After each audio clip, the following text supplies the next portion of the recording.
Hello everyone, Sigma7 here.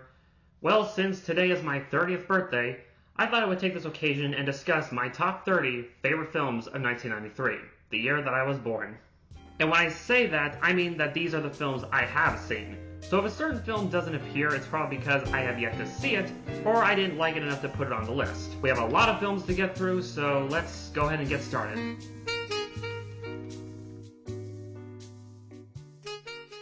In at number 30, Homeward Bound: The Incredible Journey. This here is a definite example of a film that's on here for personal reasons and not objective ones.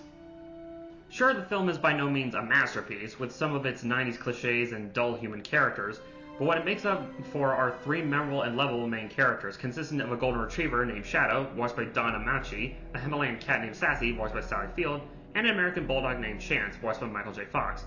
Unlike most talking animal films, this film doesn't go for the make the lips move with crappy CGI, but instead just places the voices over the footage of the animals, and the actors they chose to voice these animals fit so well.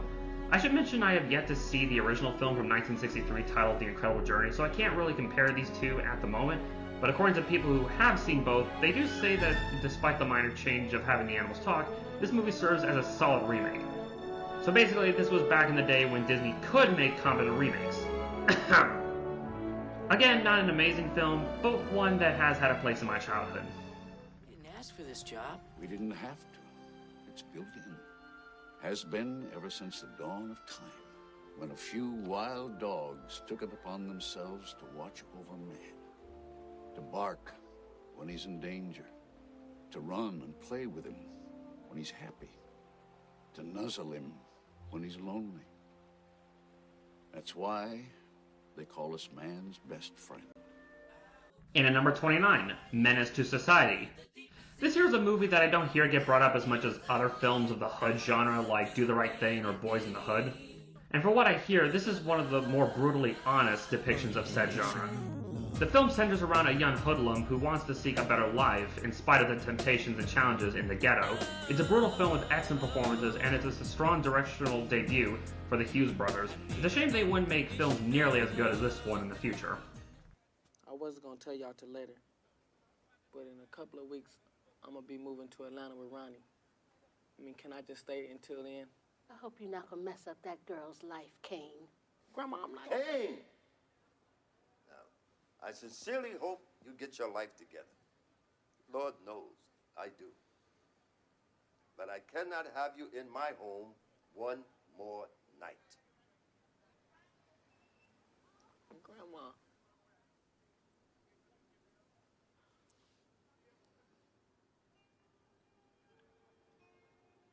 Fine.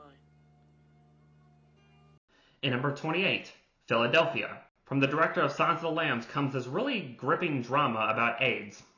Tom Hanks plays as a law firm who is fired due to having HIV, so it's up to his lawyer, played by Denzel Washington, to aid him during these trial times.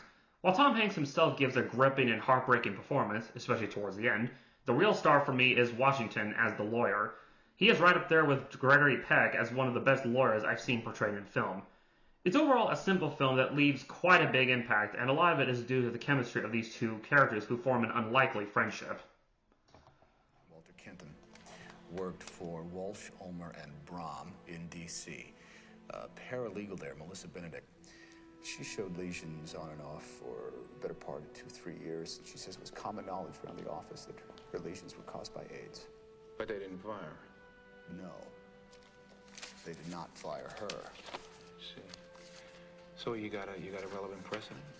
And at number 27, The Remains of the Day.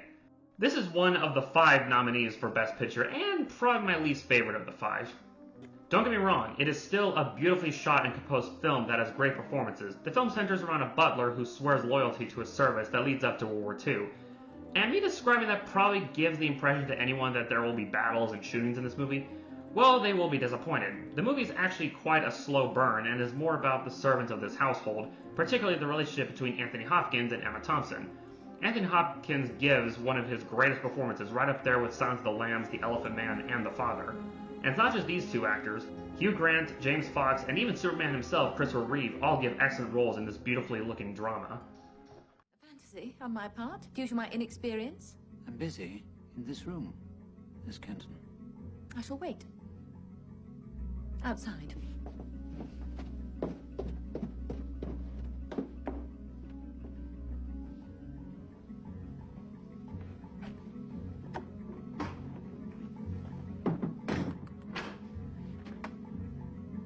In at number 26, The Joy Luck Club. Out of all the films centered around mother and daughter relationships, this is probably one of the better ones. Some people might describe this as an Asian American Hallmark film, and that is a vague way of describing it. The film centers around 4 Chinese women who were born in America, who all have mothers born in feudal China.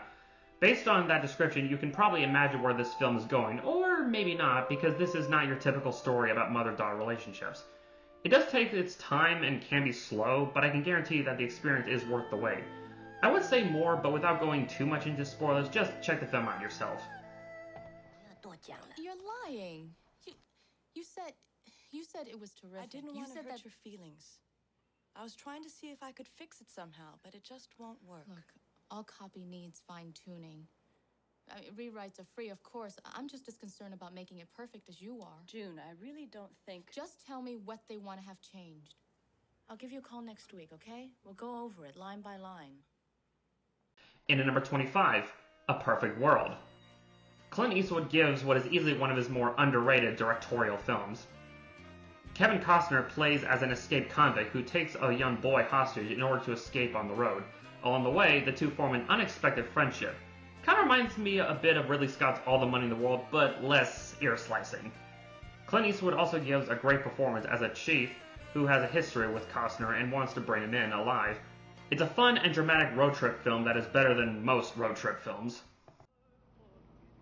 Me and you got a lot in common, Philip.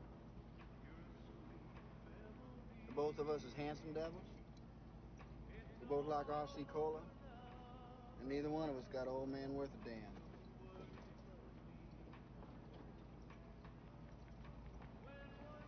Mama always says he'll come back. Probably when I'm 10 or so. Well, she's lying to you. Pure and simple. All right? He ain't ever coming back. In at number 24, What's Eating Gilbert Grape. This is one of those movies where it doesn't really have much of a plot, stuff just kind of happens. Johnny Depp plays as a young man who has so much on his plate between his overweight mother who can't leave the house and a young brother played by Leonardo DiCaprio who has severe autism and is always getting into mischief. It can switch between lighthearted and tear-jerking within moments throughout the movie, and it does handle its subject matter really well. We're gonna have hot dogs, honey. I promise, we're gonna have hot dogs. I want hot dogs. Think about hot dogs. Every party that I've been to. Ellen? Is that... Ellen? What? Did you not talk with your mouth full? Excuse me? You're making me sick. I'm gonna throw up. Oh, okay, Dad. Ellen? Sure thing, Dad. Will you cut it out? Okay, Dad. Sure thing, Dad. That's nice. Stop it, you guys. Don't start. Dad's dead, Ellen. In at number 23, Blood In, Blood Out, or by its alternate title, Bound by Honor. This over 3-hour-long crime drama is a gripping story. Actually, scratch that, 3 gripping stories that center around themes such as gang violence, drug addiction, murder, assault, and a variety of other topics. Really, the best summary of this film is 3 hours, 3 stories, 3 developments, and 3 outcomes. If that doesn't get you somewhat interested in this tale, I don't know what will. You bluffing this game, Campacho. You better be holding 5 aces. That joiner was hustling more money than that punk ever dreamed of. He was punching my time clock every day. What's a gig? Aguila, Aguila. I'm trucking to Zodi Saturday night. A lot of cash. Popeye cleans his debt and gets 10%. Shut up. Armored truck's a dumb deal. It's too dangerous. Not this one's smart, boy. The driver's in on it. He's a customer. No te metas, güero. No te metas en esto. Okay, we'll do it. In at number 22, A Bronx Tale. Never would I thought that a coming-of-age story or a gangster film would go well together, but Robert De Niro was able to pull off really good. De Niro plays as a father who gets concerned when his son befriends a gangster played by Chaz Palminteri. Both actors who play as the son do quite the excellent job in their roles as this boy who essentially has 2 father figures between De Niro and Palminteri, who also has to deal with the racism in his town when he falls in love with a black girl. Not much else to say, but a really great film that you should all check out. I need your opinion about something. You know Joey Oso from down the block? Yeah. Yeah, he asked me what I thought about him going out with a colored girl. What do you think about that? What's the matter? Joey also can't find any white girls. It's not a good answer, Dad. What's the problem? You know me, I get along with everybody on the bus, but when it comes to marriage, I just think we should marry within our own, that's all. You know I'm not prejudiced. Hey, Dad, you're not prejudiced. Don't tell me you're not prejudiced, because you are. I mean, what would you say if I wanted to go out with a colored girl? Well, you would never do that. Hey, you never know. This girl might be one of the great ones. I mean, you only allow 3 great women in your lifetime. You know what I'm saying? In at number 21, Ninja Scroll, an action-packed anime film that doesn't really get brought up a whole lot. And while it may not be right up there with Akira or Ghost in the Shell when it comes to raw and mature anime flicks, it's still an exciting one from beginning to end that has gorgeous animation, fast-packed action, and some cool characters. However, if you're someone who wants to get into anime, I wouldn't recommend starting with this one. You are probably better off with something by Studio Ghibli. Speaking of which, 1993 was the year Ghibli released their TV film Ocean Waves. Not one of their better films, but still worth checking out if you're a Ghibli fan. It hurts. That makes us even, doesn't it? Let's just call it quits. Not until you have paid your debt. That's not very smart. First of all, don't you think if we keep this up, it's almost certain one of us is gonna die? One of us, yes. There's no reason we should kill each other.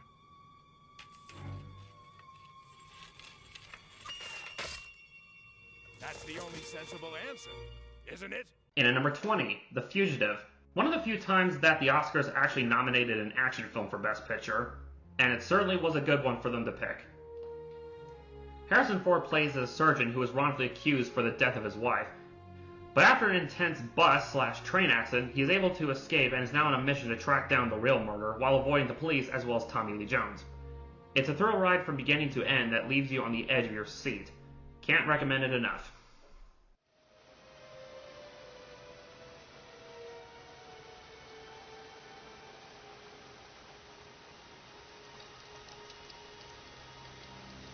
I didn't kill my wife!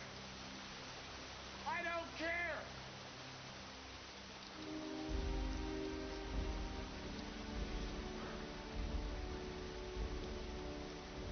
In at number 19, Falling Down. Joel Schumacher's version of Hobo with a Shotgun long before that film even existed. Michael Douglas plays as William Foster, a middle-aged man who is fed up with the changes and imperfections of society, and yet despite him being an antagonist that we shouldn't be rooting for, oddly enough I find myself somewhat related to him.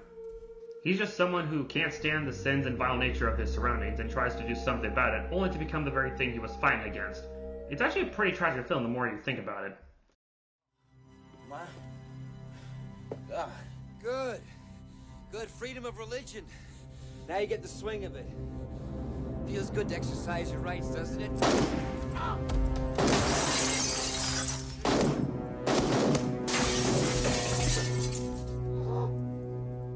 And at number 18, The Sandlot.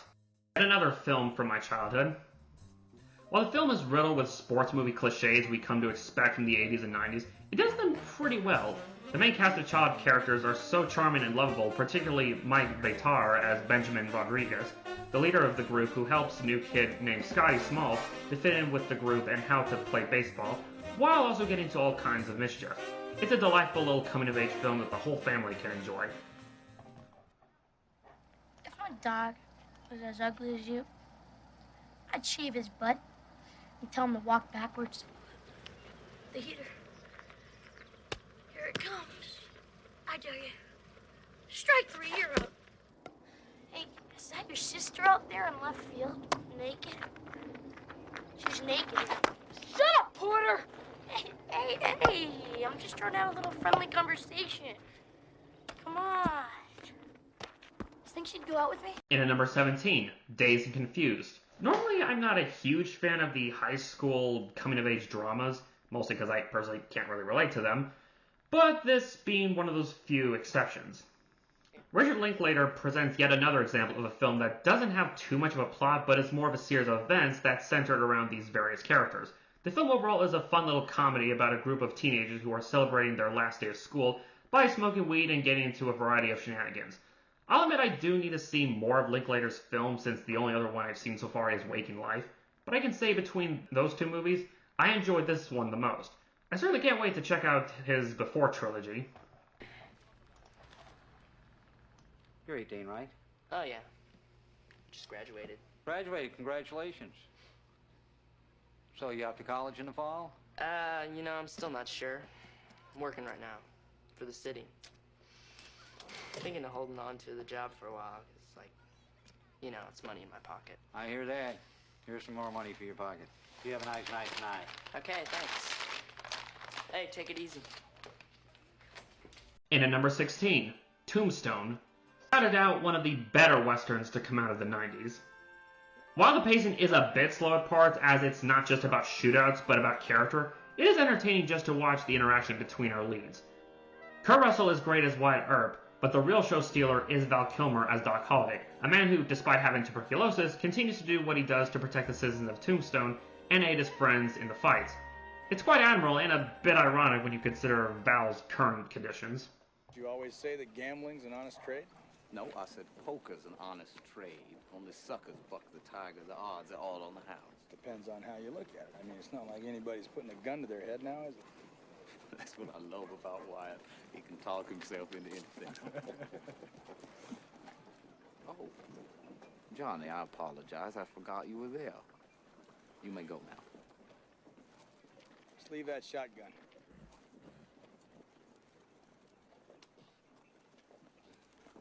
Leave it.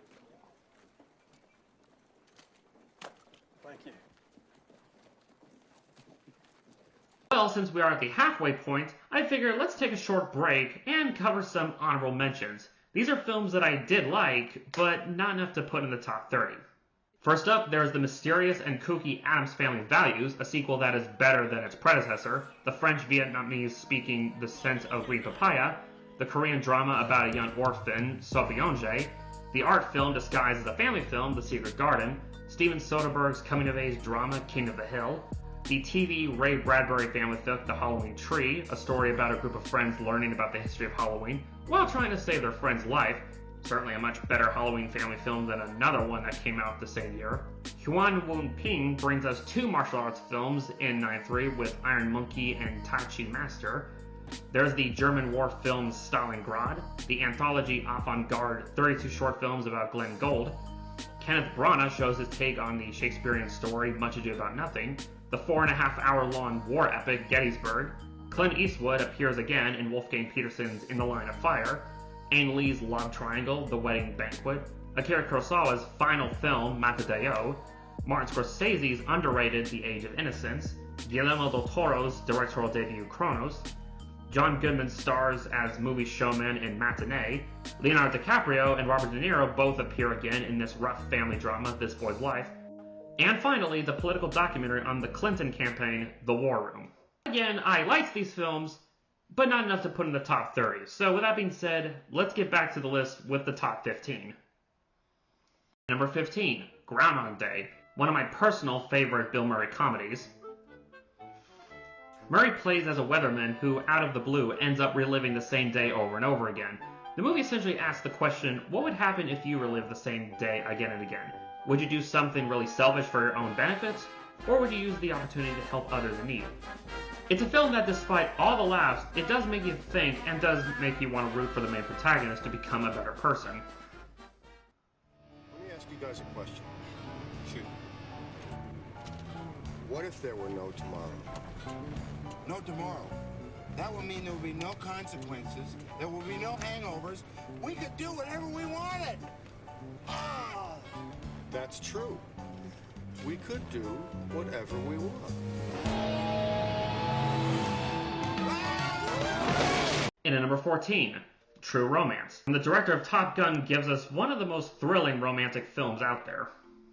Christian Slater plays as Clarence, a young man who loves martial arts films, who marries a hooker named Alabama. The two end up stealing cocaine from her pimp Gary Oldman, and tries to sell it off in Hollywood while also escaping from the owners who want their drugs back. And who said romance films can't be exciting? You are completely out of his reach. He poses absolutely no threat to you. If he doesn't matter, which he doesn't, it just seems silly you to lose all your things now, that's all. Shh. Listen. You don't know him. No, you don't know me. Not when it comes to shit like this. I need to do this. I want you to know that you can count on me to protect you. In at number 13, In the Name of the Father. Daniel Day-Lewis proves again why he is one of my favorite actors. Based on a true story, Lewis plays as Gary Conlon, an Irishman who was one of the Guildford Four who spent several years in prison after being wrongfully accused of being an IRA bomber. Lewis isn't the only one who gives a stand-up performance. Pete Postlethwaite plays as the father, and Emma Thompson plays as the human rights activist who aids in the Conlons to prove they're innocent. It's an intense crime drama that will definitely leave an impact on its viewers. And I walked away from you. Do you remember now? I walked away from you into the dressing room. You followed me in there, and you said again, Jerry, did you foul the ball? And all the other fathers were in there. They were laughing at you, calling you poor Giuseppe. And I ran out, and I hid, and I wrote your name on the ground. Your stupid Giuseppe fucking name. I wrote it in the dirt, and I fucking pissed on it. I pissed on it.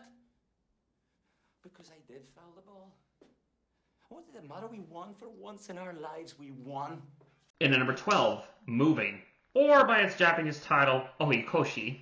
This tragic story is about a young girl who is struggling with the fact that her parents are divorced and tries everything in her power to get them back together. Let's just say this film doesn't play out like your usual divorce-type story. Not much else I could say without going in spoilers, but just check out the film when you can. It's unfortunate this doesn't have a physical release at the moment. I can honestly see Criterion releasing this in their collection.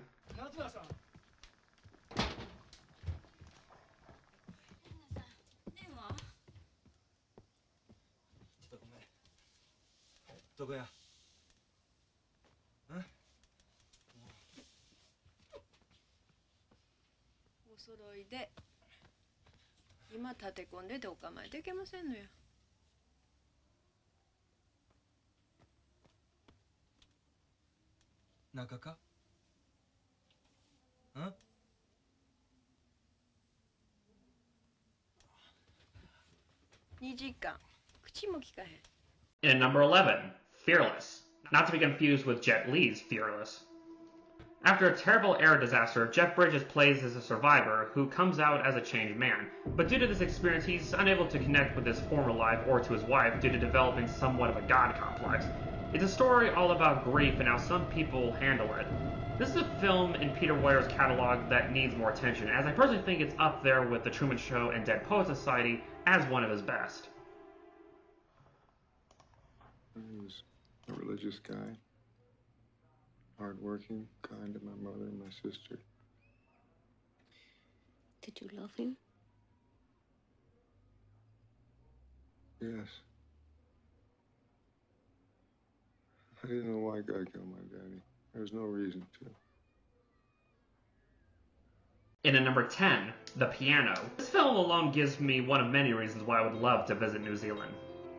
Jane Campion delivers a tale about a mute pianist and her daughter. The pianist is sold into marriage to a local man played by Sam Neill, but unfortunately for him, she becomes intrigued by the Maori-friendly Harvey Keitel, which, as you can imagine, does lead to some life-altering conflicts and some shocking events.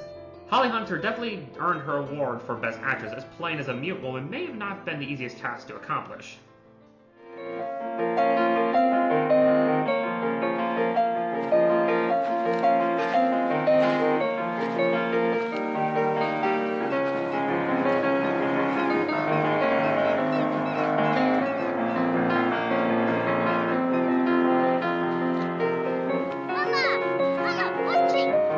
In at number 9, Shortcuts. Introduction to the world of Robert Altman, and what a way to start. This 3-hour-long comedy drama focuses on the daily lives of several LA residents that loosely connect with each other over the course of the film. It's a film about a variety of topics from love and hate to life and death, regret, marriage, and so much more. Not to mention this film stars a bunch of A-list celebrities like Julianne Moore, Jennifer Jason Leigh, Tim Robbins, Francie McDormand, and even Iron Man himself, Robert Downey Jr. It's a lengthy film, but worthy of your time. I definitely have to check out this director's other films in the future. It was Ola's idea for me to lie. I figured, hell, it'll take a couple of hours, and then I'll go to work, tell him I'm feeling better. Anyway, I told Ola I'd be over early, and I was, but there was no answer. So the door was open. I go in. I hear that she's up in the shower, so I holler out, so that she won't get scared when she comes out of the shower and hears me working down in the basement and so forth. Anyway, I go down, and after a while, Ola comes down to the basement in a robe. Huh? In at number 8, Carlito's Way. The second film that Brian De Palma and Al Pacino worked on together after Scarface. Pacino plays as Carlito, an ex-con who promises to end his criminal life only to end back into it. It does start off a bit slow, but it doesn't take too long to get its audience engaged in our protagonist's journey about going from a hard criminal to someone who wants to live a normal life with the woman he loves. If you're into gangster films, this is definitely one to check out. He's been laying on me, too. My other shit. Yeah, well, I ain't dealing. I ain't going back to prison no matter what. Hey, look, relax. You're not dealing, so he can't have anything on you. That's not possible. Right? This is the way this guy is. He's on a goddamn fishing expedition.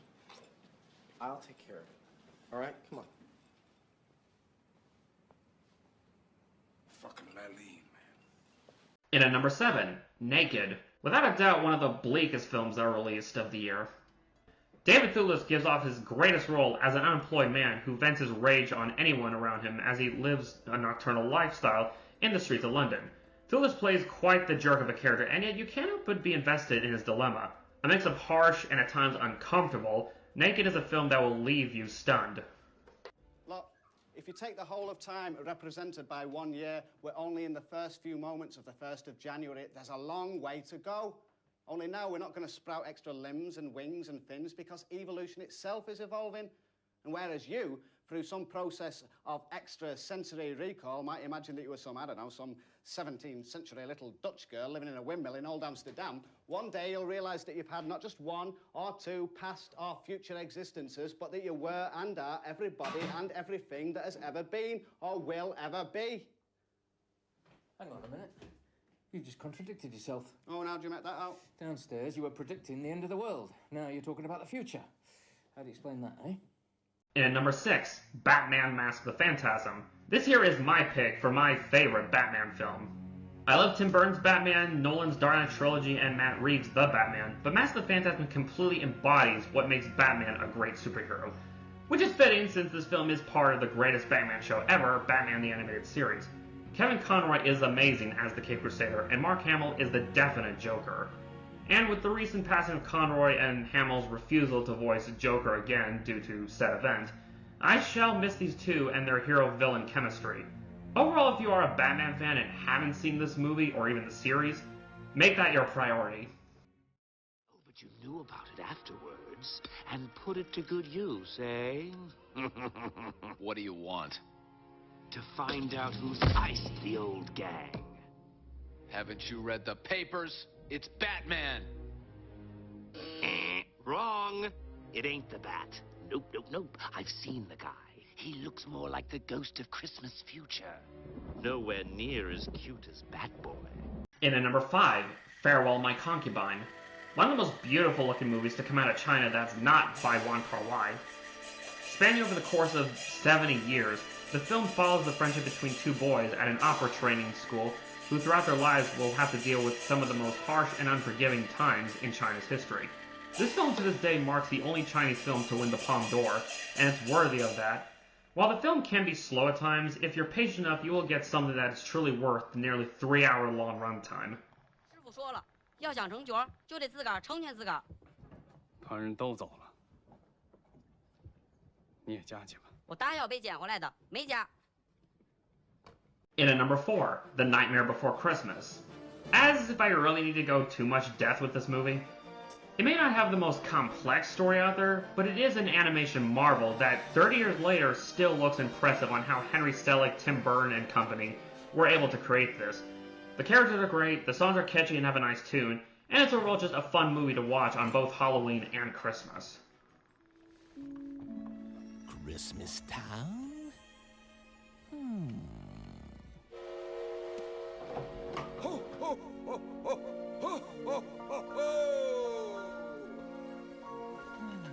In at number 3, Three Colors Blue.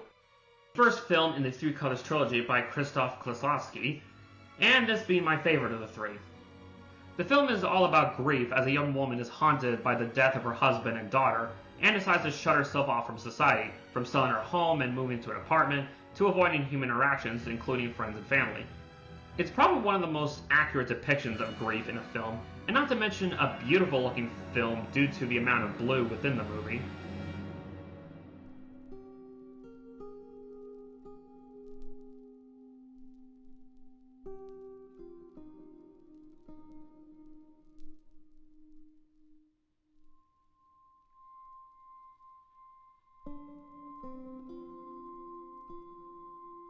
In at number 2, Schindler's List.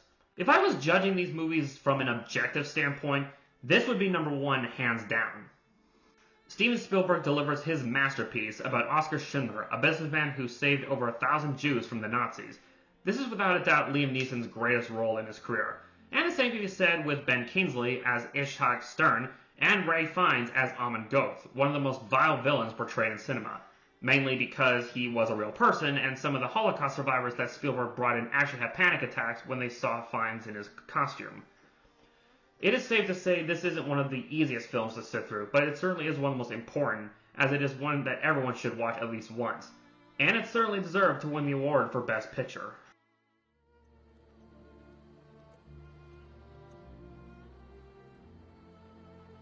It's Hebrew from the Talmud.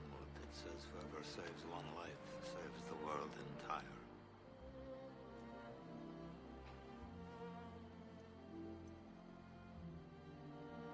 And funny enough, it wasn't the only movie that Spielberg released in 1993, which, yeah, I guess you can all guess what that is. And at number 1, Jurassic Park. Yeah, this really shouldn't have been a surprise to anyone who knows me all too well. Sure, Schindler's List is a much better film, but Jurassic Park is a film that I can watch over and over and never get tired of it. It is the definite summer blockbuster film. All the actors do well to play some of the most memorable characters, the music by John Williams is amazing to the ears, and of course, the dinosaurs are the highlight. While there have been several movies with dinosaurs in them in the past, none of them have looked as good and ferocious as they do in this film. And they haven't since then, as the sequels kept getting worse and worse and worse and worse and worse. Nonetheless, the first film still looks phenomenal after 30 years. It's my favorite Spielberg film of all time, and it's my pick for my favorite film of 1993. Consideration, I've decided not to endorse your park. So have I.